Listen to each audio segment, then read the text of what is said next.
É o seguinte, eu vou conversar agora com o William Bittar, mas agora é outro assunto. Quero falar sobre isso aqui, ó. Abre a tela para mim, toque de recolher.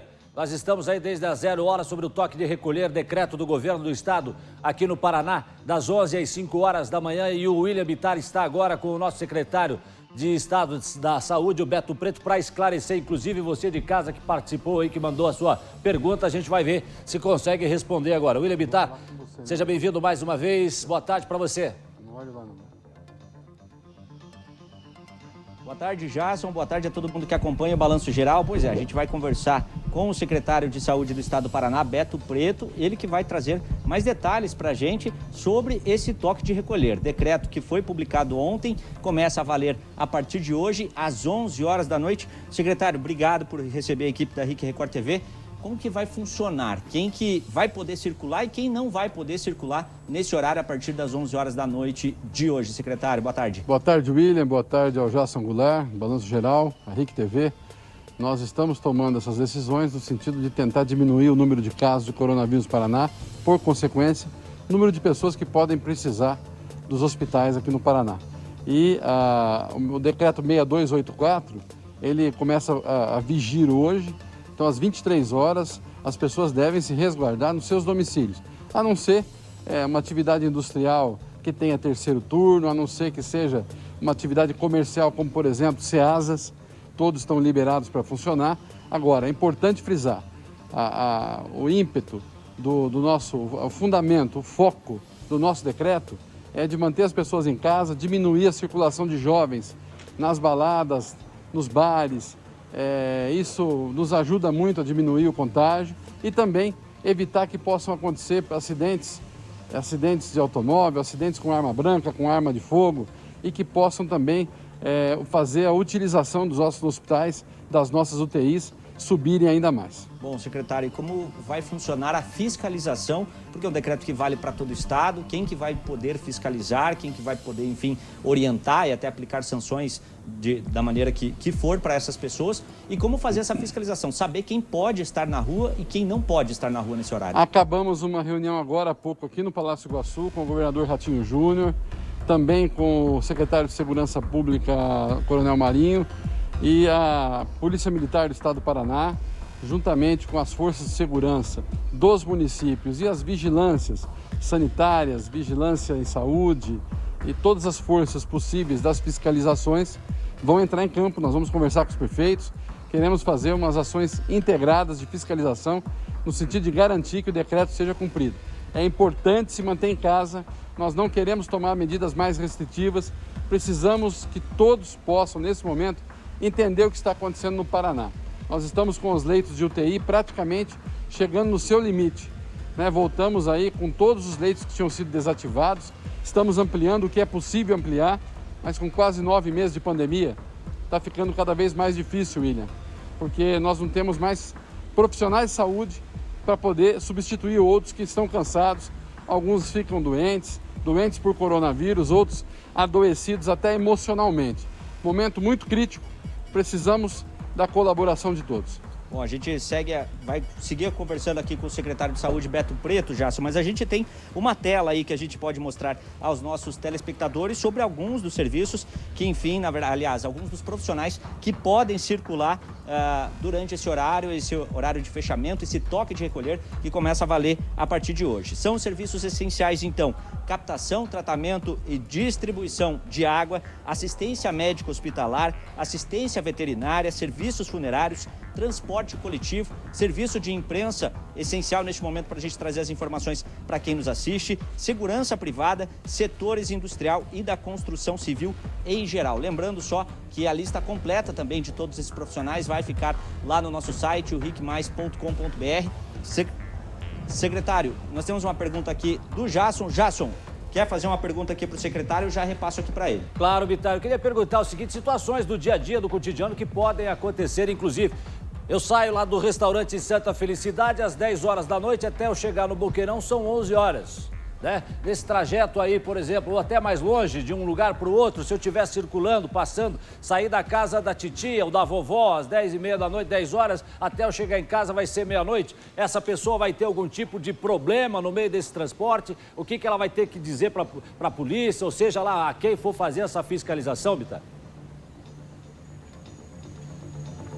Bom, secretário, o Gerson perguntou de situações cotidianas. Pessoas que estejam saindo de um local ali um pouco antes das 11 horas da noite, não estão num serviço essencial, está saindo da casa de um parente, está saindo de um restaurante, por exemplo, e que nesse período já deu 11 horas da noite e por algum acaso seja abordado na rua por algum órgão da segurança pública. O que pode acontecer com essa pessoa? Essa pessoa pode sofrer algum tipo de sanção? Como que vai funcionar? Olha, William e Gerson, tenho certeza, a nossa reunião acabou há pouco.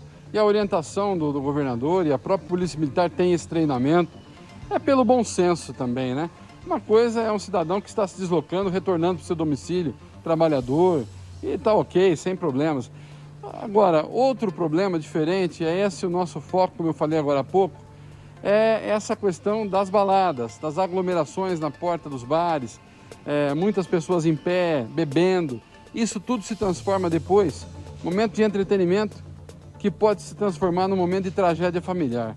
Essas pessoas às vezes podem contribuir para a ampliação da contaminação pelo coronavírus e depois vão para casa, onde vão encontrar o pai, a mãe, o avô, a avó, o tio, a tia, e lá essas pessoas com mais de 60 anos podem se contaminar e então evoluir num curso mais grave da doença do coronavírus.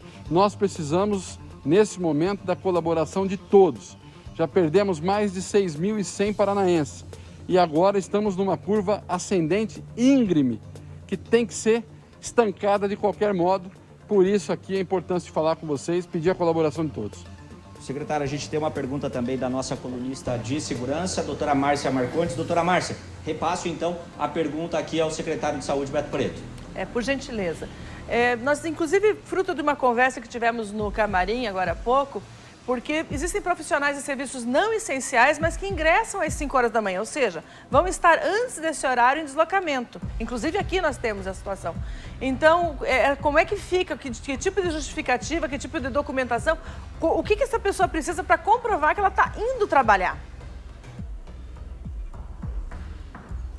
Bom, secretária, a pergunta é sobre a comprovação de quem está indo trabalhar. Por exemplo, os CEASAs que abrem de madrugada e têm essa autorização.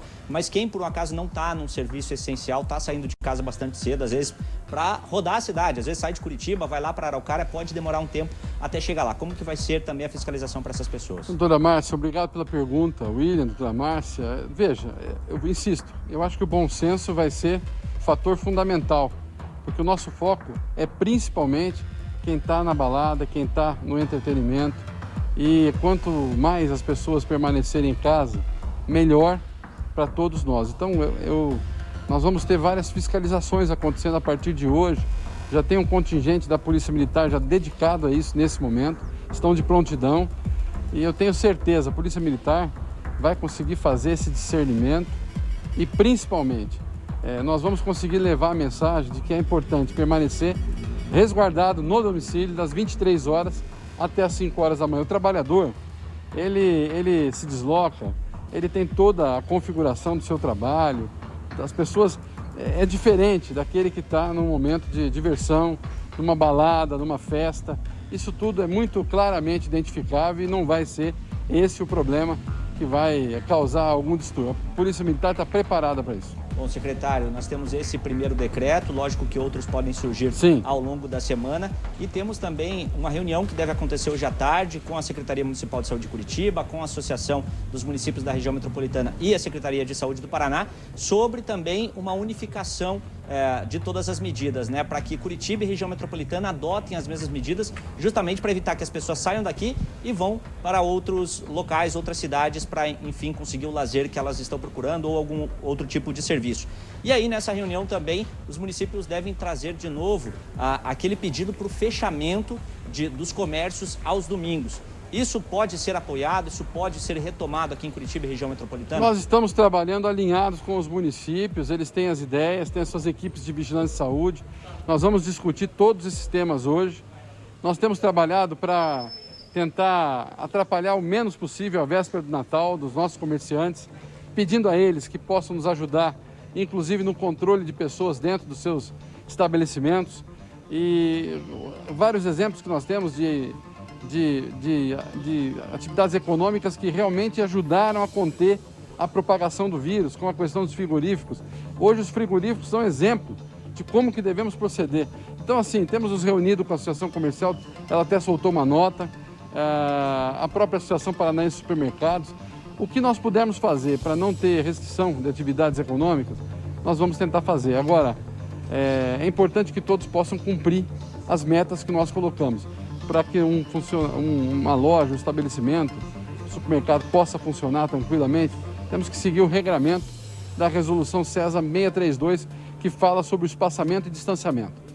Isso cumprido, nós vamos tocar até o final com tranquilidade.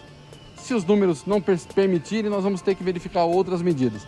Mas hoje, a partir das 14h30, vamos alinhar isso com toda a região metropolitana e com o município de Curitiba. Está aqui o secretário de Saúde, Beto Preto, Jasson, conversando com a gente agradece, secretário, a disponibilidade de participar aqui.